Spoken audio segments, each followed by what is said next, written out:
The Doctor Who Alhambra Podcast. Real Doctor Who fans with real Doctor Who opinions. Hello and welcome to the Doctor Who Alhambra Podcast, episode number 315 of the podcast. I am Brett, and this is yet again another solo edition of the podcast. Yes, my friends Liam and Legion and Robert are away, also because of time constraints and the insanity of my schedule as of lately.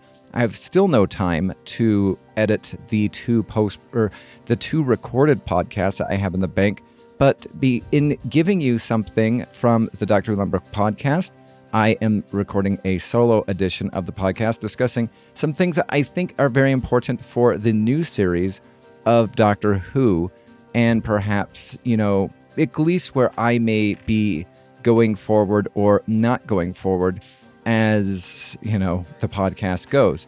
So that being said, and I do love that tease right there, so stay tuned for the end for possibly the revelation of the tease, or wait until next week when I still have not done a podcast and I have to do another solo edition. Anyway, that's besides the point. This podcast is going to be focusing on the Doctor Who magazine, issue number 600 of the magazine. And one thing that I do like about this, there's a couple things that are very interesting. The first thing is we have the, RTD, whether you trust him fully, you are kind of, have some questioning things, or don't trust him at all because, it's not matching what his original, at least, era entailed, and you think that there is something to be worried about. I'm just trying to cover all my bases for that one right there. We have the two things that are coming from New Who, and that is target novelizations for the specials, as well as, we have the the log of Series 1 and I think Series 2 of the schedule and the reshoots and whatnot. And so I just want to take a look at that for Doctor Who Magazine issue number 600, and because I think it's very cool to discuss and think about. Again, if you'd like to discuss or give your thoughts, opinions, or whatever, please email the show at alhambraaudio@gmail.com. That is ALHAMBRA audio, all one word, at gmail.com. You can tweet the show at Alhambra Podcast. DMs are open. We'd love to hear from you, especially if I don't still losing time to the insanity of my life, but that's neither here nor there. Right now, here is a Doctor Who podcast. So first on the docket, I want to look at the target novelizations that we have coming out from the three specials that came out from the 60th anniversary of Doctor Who. The Star Beast, the Wild Blue Yonder, it's just Wild Blue Yonder, and the Giggle. Now, I will not be partaking in any of these.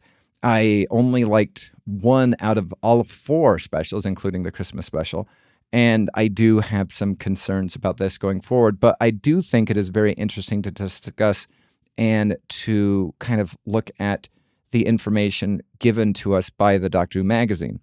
The Star Beast, written by Gary Russell, it is discussed that this is going to be the 14th Doctor's fully fledged TV adventure, which saw him battle the Meep, and it's going to be a kind of straightforward retelling, according to the Doctor Who magazine, capturing all of the fast-paced twists and turns of the special, and recognizing that at its heart, that this is the story of the new Doctor with an old face, unsure of who or why he is, and his reunion with Donna Noble.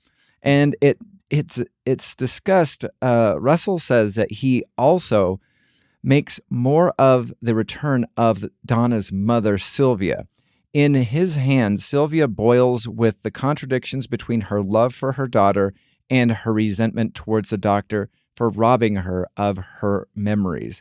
Much of the middle of the novel is told from Sylvia's perspective, and her waspish commentary is an entertaining expansion to what was seen on screen. Russell also says that he's going to be paying homage to the Star Beast's origins as a 1980s Doctor Who weekly comic strip, which references the comic setting of Black Castle and an expanded role of Rose's friend Fudge. So that's kind of interesting. So Gary Russell is going to be doing, he says, a straight retelling of the story, but we're getting a different perspective from the novel's perspective, and we are, pulling out Fudge, who's Rose's friend, who, for me personally, was at least not that memorable. I know Liam, wanted that, and at least regarding this novelization, he will get it. So then we look at Wild Blue Yonder. This is written by Mark Morris. This is, the Doctor and Donna at the edge of the universe with the bizarre events of Wild Blue Yonder, which, again, is not midnight, because midnight, at least in my opinion, I could be wrong. Everybody has opinion. Everybody's entitled to their opinion. Their opinion can be wrong, though.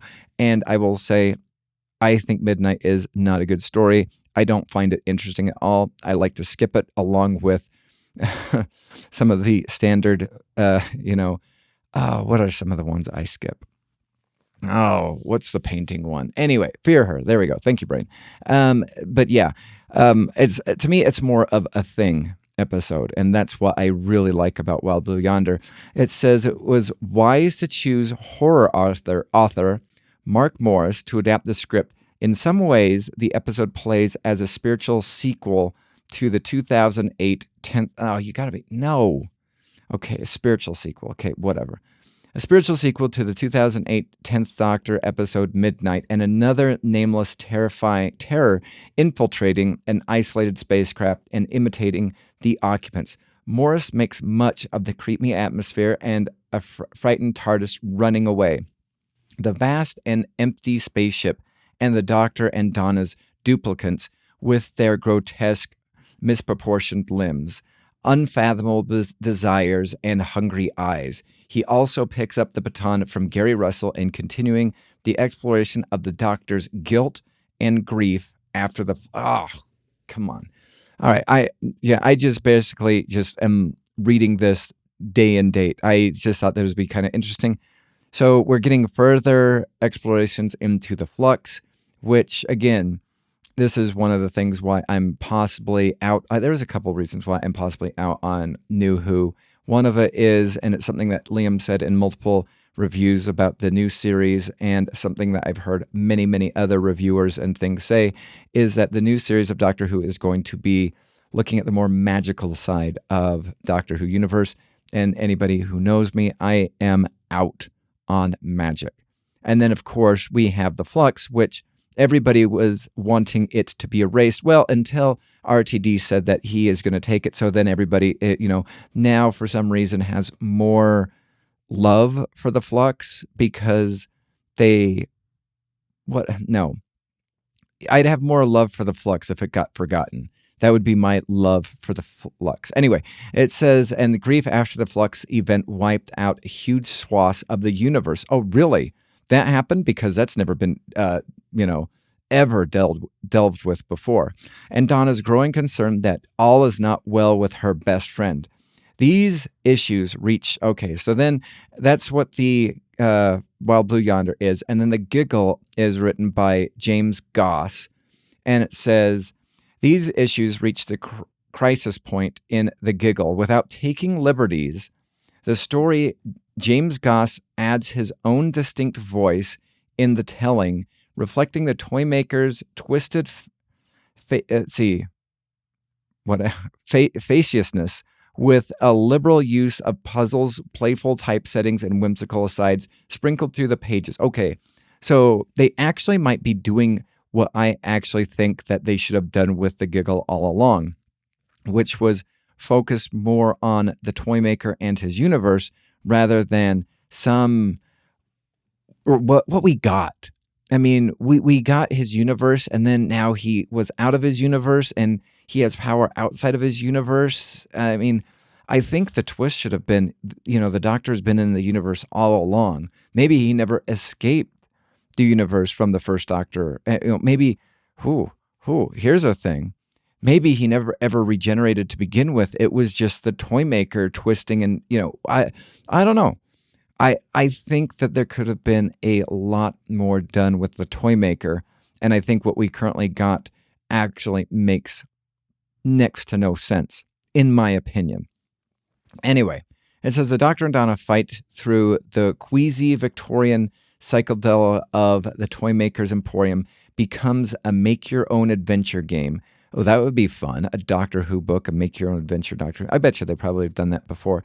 But I think that would be fun with a Toymaker. Let's see. Make your own adventure game while attempts to transcribe the popular Spice Girls tune. Oh, I hated that so much. Oh, yeah, whatever. But these embellishments don't distract from the touchstones of the episode, the global pandemic of ignorance, because, we needed to say that everybody is right, which again, if that is what was at the basis for the giggle, then I am right too, that, the flux should be forgotten and RTD should have ditched it. So if that is what the giggle was getting at, then I am right too, even with everybody who thinks that I'm wrong. We're both right, which means you can create your own canon. And if I can create my own canon, I can figure out what happens, where it happens, and what to ignore. So, I mean, I guess the giggle is, the RTD's gift to all of fandom. We can ignore and do certain things because at the end of the day, everybody is right. Anyway, so it says the embellishments don't distract from the touchstones of the episode of the global pandemic of ignorance with fearless journalist Trinity Wells, the voice of the anti-Zedexers, the resurgent of unit under Kate, Nepo baby Kate Lipbridge Stewart, and the Doctor's bi-generation. I hate that so much. Into the 15th Doctor, absolved from his predecessor's regrets. And that's the other thing. If we're going to, absolve everybody from that, then every single Doctor is unique unto themselves. And once they become somebody else, they never think about anything other than themselves ever again. The final pages, like the specials themselves, offer us a chance to spend a few more precious moments with the Doctor and Donna. Utter bliss. And this was written by somebody. Anyway, so I'm not keen on that at all. But hey, everybody has their own thing. I can have my own thing. And again, according to RTD, I am also right. So that is perfectly fine. All right, one thing that I wanted to focus on now is the slot of episodes for series 1 and 2 that we already have information on for 2024 and beyond. And I think that is one of the strengths of the new showrunner for or this new / old showrunner of RTD, actually giving people information about the show that they want to have information about. It's not something that is frowned upon for asking what the heck is going on, why is everything that I once loved kind of a train wreck. But that is, again, the beauty of this all is it's all in the eyes of the beholder. So we have letters from the showrunner.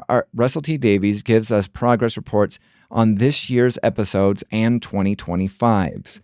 So as of the printing of this, which I believe this is, 1 month probably out of publishing because I get it in America 1 month in delayed, we have the episode 1 of season 1 almost ready, kind of, 95% there, still finessing the FX shots, and it doesn't have a finished score yet, okay?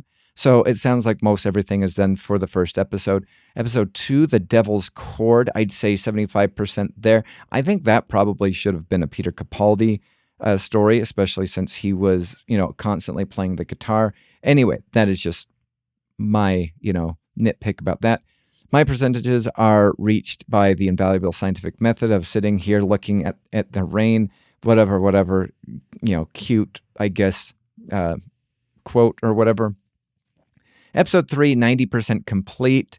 RTT says it's gorgeous. He saw the final FX before Christmas, and wow, it is incredible. Normally, we just stare beatily at the FX and say more of that force field, a little bit more to the left, blah, blah, blah. So it sounds like he's very, happy about that. Episode 4 is complete from season 1. Done. If a gap suddenly appears on BBC One, we could transmit. Interesting. So I wonder if episode 4 is a standalone story that makes sense regardless of wherever you watch it. That's interesting. Episode 5 says 99% they're still fiddling with the luminosity and the opaqueness of things. It has taken a long time. I think it might have more FX shots. Okay. Episode 6, about 80% complete with no score. All right. And episode 7 and 8 are a great part of a 2-part season finale. And oh my, there's a big, I'd say right now, I'm typing this out in January 2nd. There's absolutely 60% there. And we've seen a rough composition for many that it's missing and whatever. He just kind of rambles on. So it sounds like he has a very big epic conclusion, 2-parter epic conclusion to season 1 of Doctor Who, which could be great. I'm Church on Ruby Road and doubling down on The Timeless Child and this weird regeneration thing that I'm not keen on, and also more magical things. I mean, so far, at least for me, I know Liam and Legion and Robert are in the camp of in RTD we trust, and I am in the I'm very skeptical, and I'm not liking some of the things that the creative decisions so far. So that is where I lay, and who knows? I mean, and here's me who just kept on going to every Chris Chibnall episode with hope, and maybe it's just that hope that is finally worn down. And there is just a massive amount of things that I'm already not keen on that is going to be continued on. And I think I'm exhausted from that. I think that's where I'm at with that. So the Christmas episode for 2024 says it's all shot and it's edited and mostly finished, except for some tiny little notes, which will be finished. And then the picture is locked and the FX will begin. And then Merry Christmas. And then we hit season 2 in 2025. So here is what we've got from RTD for season 2 of his part 2, Electric Boogaloo. We have episode 1 of season 2, 99% shot, one final scene, literally one scene, featuring none of the regular cast, will be shot within the next fortnight. And the rest of the material is now entering edit, so the picture should be locked and by the end of the month. Episode 2, the script is on draft 4. Wow, that's 3 more drafts than Chris Chibnall generally gives most of his stuff. But not a single speck of footage has been shot, although the camera's tests look, wonderful. So that's going to be kind of interesting. One of the things that I like that episode 2 is not done yet, and it'll be interesting to see where the rest of it is for season 2, is I think it would almost be wise to not get too far ahead of season 1 airing. Wait till you get some reactions. Listen to the good reaction, listen to the bad reaction, and listen to the middle of the road reaction. And then focus your scripts and stories on that, because if you start doubling down like Chibnall did, who claimed that he never ever listened to, any of the media sources or whatever, but for some reason he kept on antagonizing them, it's almost like he was lying the entire time. But again, that's just, if you're in that kind of bandwagon. But episode 2, the scripts are on draft 4, not a single spec, whatever, I already read that. Episode 3, only camera tests exist. The scripts for episode 3 are on draft 3. Okay. Episode 4, all shot. That's horrifying, I think, personally. All shot. This will be edited after episode 1. So episode 1 and 4 sound like they're all done. Episode 4 is waiting for the FX team to size up certain shots. Episode 5 is now on draft 5. Woo, that's 4 more drafts in Chris Chibnall era. We haven't had an official tone meeting for this yet. Again, I think it would probably be smarter to wait out the airing of some of season 1. That is just my opinion. But anyway, it says, but there have already been various methodologies, meetings, and the director already on board working out how the heck we are going to shoot this. Episode 6 is about to enter draft 9. Holy cow. Wow. On some of Chris Chibnall's scripts, they were just probably just, face plants, and that was basically, first draft and last draft. So that's 9 more drafts than some of the Chibnall era thing. You know what? I'm never going to, stop badgering the Chibnall era. All right. It says, for reasons that will fill many pages of Doctor Who magazine one day. So it says the script is getting ready to be epic. Oh, sorry. I skipped ahead. The script is ready to be epic. For this reason, that will fill many pages of Doctor Who magazine one day, but it will all be worth it. What a story. I do like how excited he is. And again, just to compare and contrast, I feel as though Stephen Moffat was very excited about what he was doing. Chibnall was very secretive, which makes you wonder if he ever actually cared. But, just a wonder. Just a wonder. Episode 7, still waiting while, ... So it sounds like nothing is happening with episode 7. Episode 8 will be written soon, honest gov. So it sounds like the 2-part series, season 2, epic conclusion, which will probably be in episode 6. One of the complaints I've noticed that some people have brought up regarding the RTD Part 2 era is a lot of the storytellings and some of the things that have occurred have been very similar to RTD Part 1, almost like he's copying off of his own homework. And that has to do with, the master reveal, as well as it was very similar to the Celestial Toymaker reveal and a couple other things. And with season 2, you have an epic story, which you could maybe compare, if you're drawing conclusions, to Utopia. Then 7 and 8 are going to be your 2-part season finale. Now, that just, that this is just nothing but speculation. But again, that's just some thoughts and opinions from the Doctor Who magazine number 600. What are your thoughts about some of the things that I have discussed here? I'd love to hear from you. Please email or tweet. I'd love to, we should probably look into seeing if we can get some sort of call service. That'd be kind of cool to play. It's like phone calls or something like that. I'll have to look into that, because one of my favorite podcasts that I listen to does play audio clips. Maybe we could get, if anybody wants to, you could, if you have a short message or whatever, like to record something and send it through Gmail or whatever. Again, email the show at alhambraaudio@gmail.com. You could, record something, upload it on Google or on your drive, share it with us, download it, and we could play it if it is appropriate. I mean, I only say appropriate because who knows what some of the things that my friend Bandrew hears and does not play. But that's besides the point. So again, I almost said like, subscribe. If you'd like to have us do a YouTube channel, please email the show at alhambraaudio@gmail.com, tweet the show at Alhambra Podcast. DMs are open. What are your thoughts about this Target novelizations, about RTD Part 2? Chris Chibnall era Part 2 probably is, 2042. So, by that time, maybe he's learned his lesson, or the BBC is so desperate because the show is in shambles, and they're like, he can't break it that bad again. So anyway, email the show, like, subscribe, whatever, and until next time, we will see you in time. You have been listening to the Doctor Who Alhambra Podcast. Doctor Who is owned and trademarked by the BBC.